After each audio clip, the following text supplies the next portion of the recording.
Hello నమస్తే guys. ఈరోజు మన ఛానల్లో స్పెషల్ ఏంటంటే చికెన్ దమ్ బిర్యానీ. అస్సలు ఎంత బాగా వచ్చిందంటే బాబా, మా అమ్మ చేస్తుండే కానీ ఫస్ట్ టైం ఈసారి నేను ట్రై చేసిన అన్నట్టు. నేను కూడా ఇంత బాగా వండుతానా అని ఇది వండినాకనే నాకు తెలిసింది. దీన్ని ఎట్లా చేసుకోవాలో మీకు కూడా చెప్తా పారి. ఫస్ట్ అయితే ఆనియన్స్ని మంచిగా కోసుకోర్రి, సన్నగా కోసుకొని వాటిని డీప్ ఫ్రై చేసుకోండి. మంచిగా బ్రౌన్ కలర్ రావాలి, బ్లాక్ కలర్ వచ్చేదాకా ఉంచుకోకండి, మళ్ళీ మాడు మాడు వాసన వస్తుంది అన్నట్టు.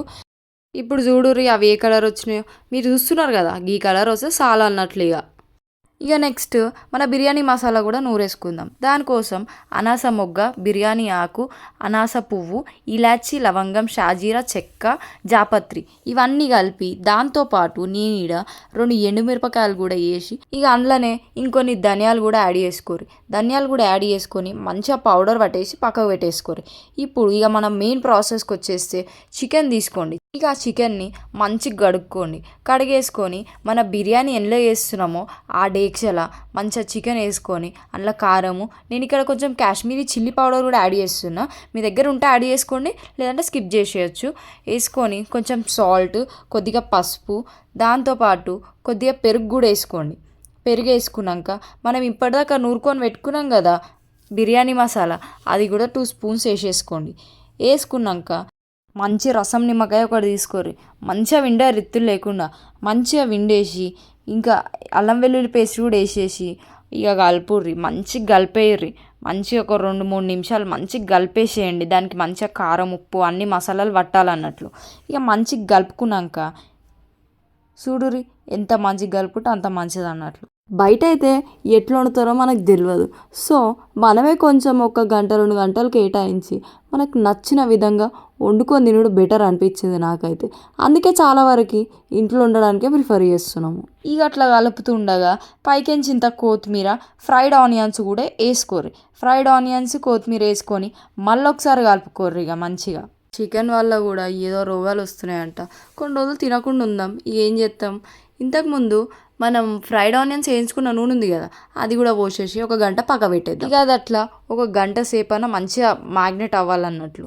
ఇక ఇప్పుడు మన బాస్మతి బియ్యంని తీసుకొని మంచిగా కడిగేస్తున్నా, కడిగి అవి కూడా పక్కకు పెట్టేస్తున్నా. ఒక భగవాన్ తీసుకోరి, ఆ భగవాన్లో అనాస పువ్వు, ఇలాచి, లవంగం, షాజీరా, చెక్క, జాపత్రి, పచ్చిమిరపకాయలు, కొత్తిమీర, పుదీనా, కరివేపాకు ఇవి కూడా వేసుకొని అందులో ఉప్పు వేసుకొని మంచిగా ఒక నిమ్మకాయ తీసుకొని 2 ముక్కలు చేసుకొని అవి కూడా లేసేసుకోరు.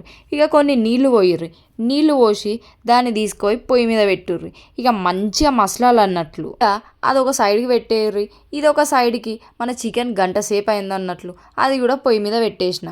ఇక ఇటు నీళ్ళు మసులుతూ ఉంటే అగో ఇంకో పక్కన మన చికెన్ కూడా ఉడుకుతూ ఉంటుంది. ఇక ఈ రెండింటిని 2 పొయ్యిల మీద పెట్టేసి బాగా అటు వాటర్ని మసలనియండి, ఇటు చికెన్ని కూడా మంచిగా ఉడకనియండి. ఈ చికెన్ ఉడుకుతుంటే ఫ్లేవర్ అయితే ఏమన్నా వస్తుందా, అది మన బిర్యానీ మసాలా వల్లనే అండి. చూస్తున్నారా ఇటు సైడ్ వాటర్ కూడా బాగా మసులుతున్నాయో, అందులో ఉన్న మసాలా అంతా వాటర్కి దిగాలన్నట్టు. వాటర్లోకి బాగా దిగిందంటే మన అన్నంకి పడుతుంది.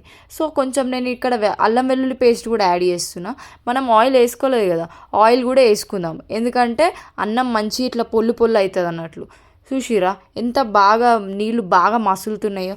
ఇక మసులుతుండగా ఇప్పుడు అందులో మన బాస్మతి రైస్ వేసేసుకోరు. వేసుకొని మళ్ళీ ఒక రౌండ్ కలుపుకొని ఇక మనకు బియ్యము ఒక 80-90% ఉడికిందంటే చాలు అన్నట్లు. చూడుర్రి ఎంత బాగా ఉడికిందో, సగమే ఉడికింది అన్నట్లు. ఒక 90% ఉడికితే చాలు ఇక మనకి. ఇప్పుడు చూడండి చికెన్ చూస్తురా ఎంత బాగా అయిందో. ఇప్పుడు ఆ చికెన్లా లేయర్లు వేయండి. ఒక లేయర్ వేసి మంచిగా ప్యూర్ నెయ్యి, ఫ్రైడ్ ఆనియన్స్, కొత్తిమీర, పుదీనా వేసేసుకోర్రు అన్నట్లు. అట్లా 3 లేయర్లు వేస్తున్నాను నేనైతే. మంచిగా నెయ్యి, కొత్తిమీర, పుదీనా, ఫ్రైడ్ ఆనియన్స్, కొంచెం ఫుడ్ కలర్లు కూడా యాడ్ చేస్తున్నా. ఇప్పుడు చూస్తున్నారు కదా, ఇగో సేమ్ ఇట్లనే వేసుకోర్రి. ఇక చికెన్ లవర్స్కి అయితే చికెన్ తినకుండా ఉండు ఎట్లనో ఏమో, ఎందుకంటే నేను కూడా ఒక చికెన్ లవర్నే. ఈ చికెన్ తినకుండా ఉండు అంటే మనతోని అయ్యే పనేనా అని ఆలోచిస్తాను నేను కూడా. ఇక కొన్ని రోజులు తినకుండా ఉందాం మన పానాల కంటే ఎక్కువనా, పానం మంచిగా ఉంటే ఏదన్నా తినొచ్చు. ఇక అట్లా వేసుకొని మంచిగా దమ్ముకు పెట్టేసేయరు. ఇక అట్లా అయినాక దానిపైన ఏదన్నా బరువు పెట్టండి. బరువు ఉంటే మనకి మంచిగా దమ్ముకు అవుతుంది అన్నట్లు. నేను ఇక్కడ చిన్న రోలు ఉంటే అది పెట్టేసిన. అట్లా హై ఫ్లేమ్ మీద ఒక 1-2 మినిట్స్ ఉంచేసి చిన్నగా మంట పెట్టి వదిలేసేయండి దాన్ని. ఇక దమ్ము పోకుండా వదిలేసి ఒక 10 నిమిషాలు ఉన్నారంటే చాలు. మంచిగా ఇక దమ్ముకే మన బిర్యానీ మంచిగా ఉడికిపోతుంది అన్నట్లు. చూడుర్రి, నేను 10 నిమిషాలైనాక తీస్తే అసలు ఎట్లుందో, అసలు ఏమన్నుందో, ఆ స్మెల్కే అసలు నోట్లకించి వాటర్ వచ్చేస్తున్నాయి నాకు. ఇక అట్లా నేను వేడివేడిగా నా ఇస్తరాకులకి వేసేసుకున్నా. ఇస్తరాకులు ఏంది, ఏదైనా ఫంక్షనా అనుకుంటున్నారేమో. మేమైతే ఆల్మోస్ట్ ఏదైనా మంచిగా బగారన్నము, చికెన్, మటన్ ఏదైనా వండుకుంటే మంచిగా ఇస్తరాకులలో తింటాం అన్నట్టు. అదొక ఫీల్ ఇక మాకు. చూడండి ఎంత బాగైందో. ఆ చికెన్ ముక్కను కూడా చూపిస్తా చూడుర్రి ఎంత బాగా ఉడికింది. ఇక ఎప్పుడైనా బిర్యానీ తినాలనిపిస్తే ఇట్లా వేసుకొని తినుర్రు అన్నట్లు మస్తు ఉంటుంది. సరేనా, మళ్ళీ ఇక పోయి వస్తా నేను. మళ్ళీ నెక్స్ట్ వీడియోతో కలుసుకుందాం. సరే bye. Thank you for watching.